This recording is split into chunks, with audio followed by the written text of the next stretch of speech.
সোনার কল এনেছে বাড়িতে। আসসালামু আলাইকুম সবাই। আমি একটা ছোট ভিডিও দিয়েছিলাম, সবাই আমাকে জিজ্ঞেস করছিল আপু এটা কি জিনিস। সত্যি কথা বলতে আমারও জীবনে এই জিনিসটা প্রথম।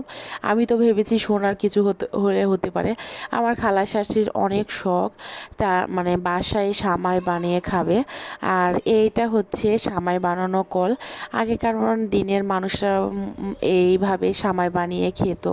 তাই আমার খালা শাশুড়ির অনেক শখ হয়েছে যে এইবার ঈদে নিজে হাতে সামাই বানিয়ে খাবে, কারণ বাইরে তো সব কিছুই ভেজাল। আর এইদিকে আমাকে বলছে যে ভিডিও করো আর দেখাও সবাইকে, ভাইরাল করে দাও আমার এই সামাই ঝোরা কল।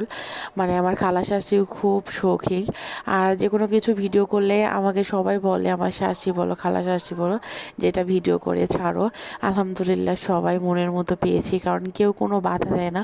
অনেকেই আছে শ্বশুরবাড়িতে ভিডিও করলে অনেক সমস্যা, কিন্তু আলহামদুলিল্লাহ আমার খালা শাশুড়ি বলছে যে এটা ভিডিও করো আর সাথে আমাকেও করো, তাহলে আমিও ভাইরাল হয়ে যাব কলের সাথে। আমরা এই সামাইটা করছিলাম আর অনেক হাসাহাসি করছিলাম, অনেক মজা করছিলাম।